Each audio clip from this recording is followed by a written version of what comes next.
Hey Eurovision fans, it's time for another Eurovision Scoreboard update where we look at the interactions between all the songs in Eurovision 2024. In today's episode, we're going to look at what happened when Cyprus and Netherlands joined the scoreboard.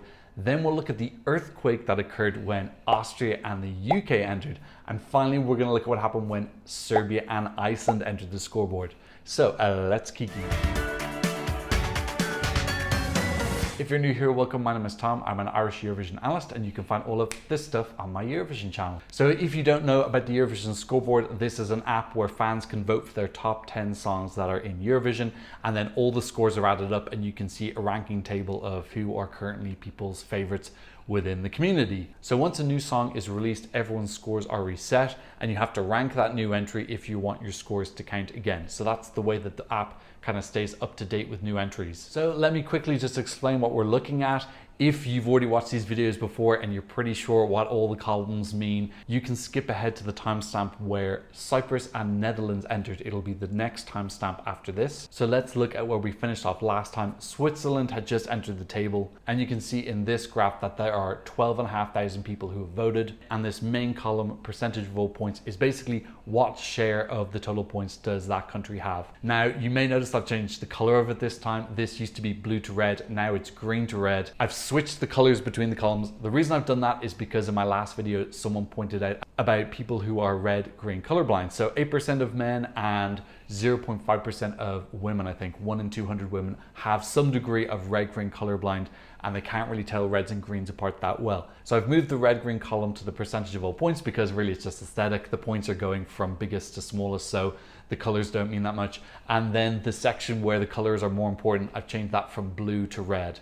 So fingers crossed that works for people who are red-green colorblind. I'm actually very heavily involved in the board game community, so I should know better. There's a lot of accommodation for red-green colorblindness with the pieces in board games. So when a new country comes in and it's ranked in somebody's top 10, everyone that it's ranked above moves down 1 space. So if they're in the first or second positions in that person's ranking, they'll lose 2 points.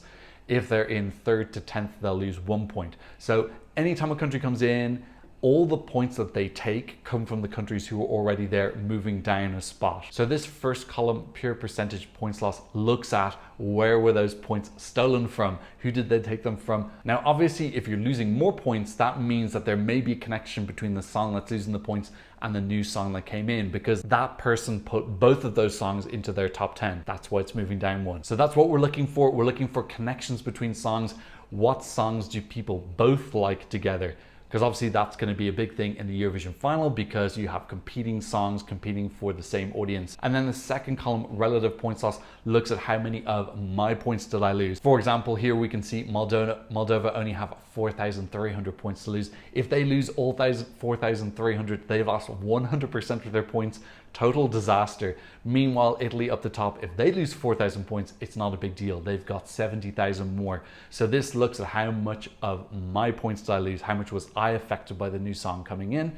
It establishes these relationships between songs, but it accounts more for countries that didn't have very many points to give up in the first place. Okay, so hopefully you got most of that explanation. I'll do a couple of smaller explanations later in the video too, don't worry. Okay, so our first 2 countries entering, we have Cyprus, that's Celia Kapsa singing Liar, and for the Netherlands, we have Joost Klein singing Europapa. So in total, they accumulated 56,000 points. Cyprus coming into 11th place, Netherlands coming into 12th, and in total, they took up 6.74% of the total points that were available. So if we look at this first column, if you add up all those minuses, it actually adds up to 6.74 because these are the points given up by those who were already on the table to Cyprus and Netherlands. A welcome present. Because Cyprus and Netherlands entered into the table at the exact same time, we can't know for sure which effects are attributed to which of the two, but their points are roughly 50-50, so they largely had an equal effect. Okay, so let's look at the table and we can see we've got around 14,000 people, and the biggest loser here is Switzerland.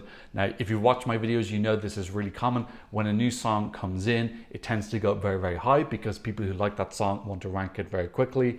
As time passes and everyone else updates the app, that country tends to fall down. So Switzerland losing points there is really, really normal. Don't worry. I think they're going to have a turnaround later on. We can generally see that there's a lot of red here up the top. So these are two songs that have come in and had a big effect on songs who were in high up in people's rankings. So Switzerland losing approximately 5,500 points, Norway losing 4,000 for Croatia and Ukraine. Largely the same amount here. Belgium losing a little bit less, 3,300. So catching up on the top four a little bit. Italy also losing a little bit less, only losing 3,000 points. So these countries coming in having quite a big effect, being quite high up on people's ranking, causing all the people at the top of the table to lose quite a bit of points. If we look further down, everything is a bit more blue, particularly Finland in an 18th place there, only losing around 850 points, and also Malta only losing around 820. So losing a little bit less than they should have. Now for Finland, I think the connection is Netherlands. I think people who like Europapa and that kind of like very out there, crazy, fun sound are also going to be kind of more open to no rules from Windows 95 man. So that's why I think the connection is there. People coming in and giving points to Netherlands also have Finland pretty high up in their rankings. And then we have the same situation, I think, with Malta. So anyone who really likes those fun, dancey, girly bop songs, we have Cyprus coming in. They could also have a soft spot for Malta. So that could explain why she didn't lose as many points as expected as well. Okay, let's look at the relative section now, which is how much of my points did I lose? And we can see that it's very blue up the top. At the end of the day, these countries have a lot of points. So even though they're losing 5,000, they have so many to begin with that it doesn't massively affect them. Most of them losing around 5% of what they had. And in normal situations, this should go from blue down to red again, because the countries at the top have more points to lose, so they should be less affected. So we're looking for colors that are out of sync. And the first one we can see there is Switzerland. It's red where it should probably be blue. I've already spoken about that. That's that new person effect. We move a little bit further down and we can see again, Finland not largely affected, only losing 5% of the points, so very small. And if we look further down, we can see San Marino, one of the biggest losers, losing 16%. I actually missed a connection in my last video. San Marino coming in had a huge jump in points for Spain and I couldn't work out why. And of course, it's because Megara are from Spain. I'm very sleep deprived. I should have picked up that one, but I'm just not thinking clearly. So yeah, San Marino, one of the biggest losers. And again, you can see clearly here now Malta, quite blue despite the fact that they're down the bottom, only losing 7% of their points. So possibly effective Cyprus. And you can also see there Albania only losing 6.5% as well. Perhaps just a bit of an affinity there for female artists with Silly Capsis coming in. Okay, so now let's move into the next two countries who entered, and they also entered at the same time. There was no way to separate this data. It is Colleen singing We Will Rave for Austria. She entered into 5th place with 108,000 points. And we also had the entry of Ali singing Dizzy. He entered into 13th place with 56,000 points. So this is a huge effect. In total, these two countries took up 163,000 points. That is a earthquake or motherquake, whatever way you want to describe it. And largely we can see that with Austria and the UK entering, 2/3 of the effect is roughly coming from Austria and 1/3 of the effect is coming from the UK. So let's look at the effect of this gigantic earthquake. So this data sheet here has 27,000 people in it, over 1.5 million points. And let's look at the pure points lost. So this is just sheer quantity of points that people lost. And we can see absolute chaos at the top. All this red in the top 7 countries is just all the big favorites moving down a couple of places because of the entry of Austria and the UK. I would imagine a little bit more so Austria. I think it got a few more first and second places than the UK did. We can see the biggest loser is Lithuania, losing over 9,000 points. I think that's actually the effect of both Austria and UK. I think there's a little bit of an overlap there with Luktelk fans. So big hit for Lithuania, and that actually caused him to move from 2nd down to 3rd because Croatia only lost around 5,000 points. So much less of a connection with the Croatian song than with the Lithuanian song. Second biggest loser was Ukraine, losing almost 9,000 points. And then we can see Slovenia in 11th also losing a lot, almost 9,000 points. I have to admit, I was a little bit surprised by that loss from Slovenia. I wonder, is that more to do with the UK? The kind of smoother sound? I don't feel like there's that obvious of connection between Austria and Slovenia. Obviously, they're both female artists, but they've got very different moods. Austria is much more retro, fun, carefree, boppy, And Slovenia is more introspective, historical, telling this story of Slovenian folklore. So other than the female artist aspect, I don't really see a massive connection. So I am thinking that possibly that is a bit more of the UK Dizzy. But if you have any theories for why Slovenia took such a big hit, please leave me a comment in the comment section down below, as you can do for any of these graphs. But yeah, the key thing here for me is just the huge effect that happened at the top of the table. Just a lot of red. This is the reddest impact that we've had at the top. Despite the fact that the UK and Austria came in and took up 150,000 points, Switzerland actually gained 1,500 points. So they lost a lot, but they also gained more. So that's what that blue represents. So Switzerland getting a little bit of momentum, coming into the scoreboard, having a little bit of a dip as we saw in that last graph. We can also see a similar thing with the Netherlands in 12th position, gaining almost 4,000 points. So for me, these two entries have a similarity in that they're quite intense when you listen to them for the first time. So I think for some people that just takes a little bit of time to process. When you initially watch them, it's kind of like, wow, this is really intense. What is going on? And then once you kind of get over that and listen to the songs a little bit more and they get stuck in your head, that initial shock of, do I like this or not? I don't even know what's happening, kind of goes away. You get a little bit more used to it and it becomes more familiar and people start to rate it higher. So incredible momentum here for Joost. Despite Austria coming in above him, he keeps his 12th spot. And if you remember in the last graph, Cyprus and Netherlands entered with pretty much the same points, but Joost has climbed up to have almost a 20,000 point lead over Celia Capsis. So Celia Capsis coming in and having her effect immediately. I think most people are able to process that song pretty quickly. Do I like this or not? Yes or no. But with Joost, I think is a little bit more, okay, some people loved it immediately. Some people just need a little bit of time for it to settle in and then they start to like it more. So very interesting to see that kind of delayed effect. And this is why it's important that Joost is in the semi-finals, because people have two chances to see the songs. They'll see it in the second semi-final, then they have 2 days to process what they saw, maybe see it online again, or it'll go viral a little bit, and then they can see it again in the final. Have to admit, it would be even better for Joost if he was in semi-final number 1, because then it would give people 4 days to process it. Similar thing with Nemo from Switzerland. They also are in semi-final 2, so they also will only have 2 days for people to process what they've heard. But really happy to see that these two experimental songs are gaining momentum and moving up the table. Okay, if we move further down, we can see Cyprus having a big loss there, losing almost 7,000 points. Again, this is the normal reaction when a song comes in. So Netherlands actually being very different in that you would expect them to have lost, but actually they've gained, really just showing how impressive this new momentum is. Okay, further down the table, no real surprising changes. You can see these colors are mostly going down into the blues as they should. Okay, now if we look at the relative points loss, how many of my points did I lose? And we can see again, Netherlands plus 14% despite Austria and UK coming in. And Switzerland, we can see, also gained 3%. Everyone else has made a loss. You can see at the top here, Italy losing 8%, Croatia 7%, Lithuania and Ukraine losing 12%. So losing a great percentage of their points. That big hit for Slovenia, you can really see here, 5th of their points, really huge. And further down as well, you can see Malta losing a quarter as well. For me, that's the pairing with Cyprus. I think those people who came in a rush supporting Cyprus, now everyone else has updated the app and they don't have as much of that mutual love for Malta and Cyprus. So both of the songs are taking a hit and moving down. But yeah, the key things here for me are the connection between UK, Austria, and it seemed that Lithuania really affected. Now the good news is that Lithuania is in semi-final number 1 and Kalin is in semi-final number 2 and Ollie is in the final. He's in the final, but with this new news, I just did a Eurovision news update talking about how the automatic qualifiers will perform in the semi-finals.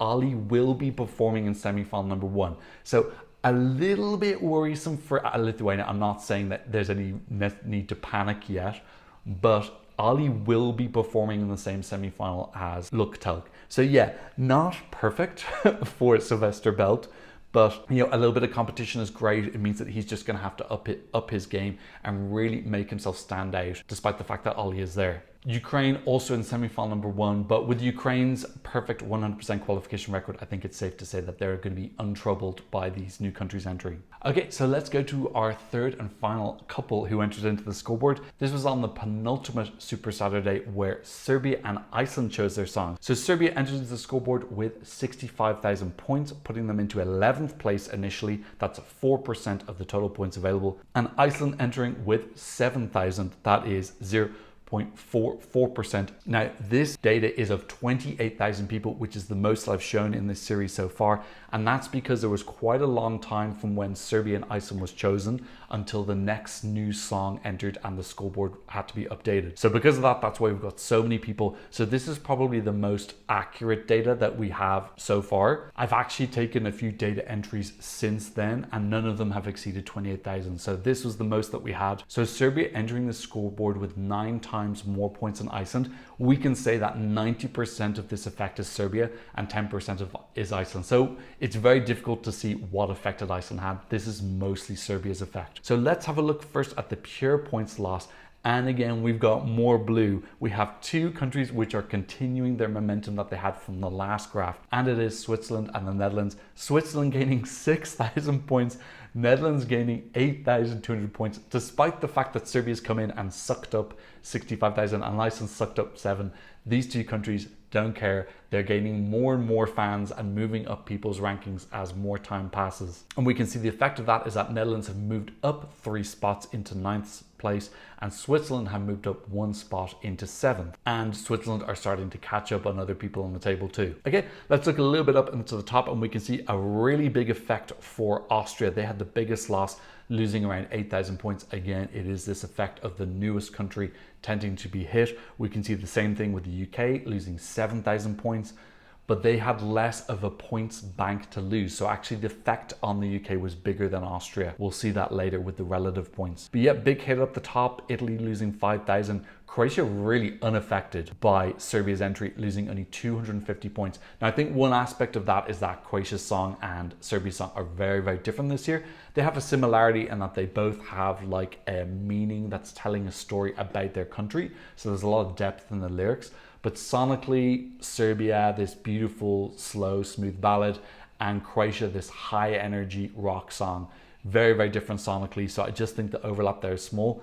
Plus, some Serbians coming in might have a little bit of love for their Croatian brothers and they might be giving some points to Croatia as well. So any points that Croatia's losing, they're also gaining from these new Ramonda fans who've entered into the table. The second biggest hit coming to Ukraine, losing 7,600 points. And I think this is an overlap with Ramonda. I think both songs, very touching, very moving, having this very deep meaning. They've both got a similar color palette, lots of dark colors and blacks, very similar vibe. And both of these are unfortunately in the first half of the first semi-final. So I think this is going to be a really important thing for the producers, that they need to separate these 2 songs as much as possible. Maybe put one of the automatic qualifiers in as well to separate them. So maybe they could put Sweden in to just really break these 2 songs apart. Obviously, Marcus and Martinez has nothing to do with Ukraine or Serbia's vibe at all. They couldn't be more different. So that could really help break them up to separate them, because it would be a shame if they were put back to back and they would kind of just wash each other out. So that's a really, really important consideration for the producers, is to keep these 2 apart. Pretty big loss as well for Norway, losing almost 6,000 points.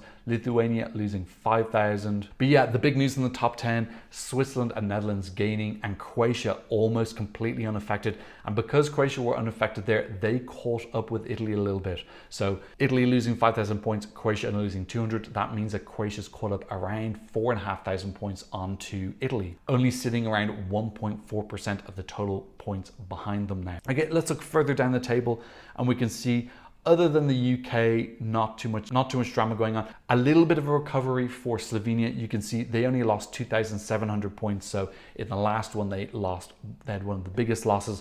But Serbians coming in, also hopefully loving Slovenia. You would think that there would be quite an overlap between Ramonda and Veronica. Possibly a little bit of former Yugoslavian love there coming in. Okay, let's look at the relative points loss. This is how much of my points did I give up. Again, we can see the blue there, Netherlands gaining 13%, Switzerland gaining 6%, Everyone else at the top, you can see mostly losing between 3 and 7, apart from Croatia, who lost the least. Looking further down, and you can see that thing of what I said earlier about UK's loss was actually more. They lost 12% of their points, whereas Austria only lost 7. These two new countries who came in the last graph, UK was affected more because more of their points were lost to the newcomers. And then we can see who's unaffected. So again, this graph should be going from dark blue down to red if everything is quote unquote normal. But we can see there is some blue there for Czechia, only losing 1,000 points. So not much of a connection between Czechia and Serbia, it appears. Albania also only losing 4% of their points. And we can see the biggest hit was Malta, losing 13%. So these new fans of Romanda coming in don't really don't seem to care too much for Malta. So we're up to 29 countries on the table now. Let's have a look at how everybody's distributed. So these blue bars represent how many points everyone has, and then the orange line is the percentage of points of the other. So they're pretty much correlated, but it looks pretty with both of them. So we can see Italy still have quite a large lead up the top, 1.4%, which is roughly around 22,000 points lead. And then we can follow that down and we can see all the way to 8th place, Norway. We can see there's like quite a smooth slope. So these 8 countries kind of on their own. And then we have a massive drop down to the Netherlands in 9th place. So a huge job for Joost to climb up into the top 8. He's leading the peloton there with Netherlands, France, Serbia, Slovenia, and Spain. And then we have quite another big drop off there going down to the UK and Estonia. And then everything's pretty smooth sailing down to the bottom of the table. So definitely a quite core top 8 at that moment in time, but we're going to see in the future, could that potentially change? Okay, so let's leave it there for today because this video is already getting quite long. In the next video, I'm going to look at what happened when Austria entered quite quickly, because they did enter quite low into the table. Then we'll have a look at what happened when Greece entered, and then Sweden and Portugal. And I might do a little bit more depending on how long it takes to cover all that. So make sure that you're subscribed so you get an update on when the new video drops. Of course, if you noticed anything that I didn't notice, I'm always going to miss something. Please leave me a comment in the comment section down below telling me any possible theories you have for why certain countries were affected and others weren't. Thank you to everyone who's been supporting me on Buy Me Coffee and PayPal. If you want to support the channel, I'll leave links to you in the description down below. I am a full-time content creator, so all your donations go back into the channel. And of course, thank you to my patrons for patronizing me from all over the world. On my Patreon, you can get the original audio and visuals when I get copyrighted. You can be part of our My Eurovision Scoreboard group. You can get some early releases and some updates of upcoming videos. So go check that out if you're a fan of the channel. But thank you so much just for being here, and maybe leaving a like and maybe sharing the video. And thanks so much for watching. See you in another Eurovision analysis video very soon. Goodbye.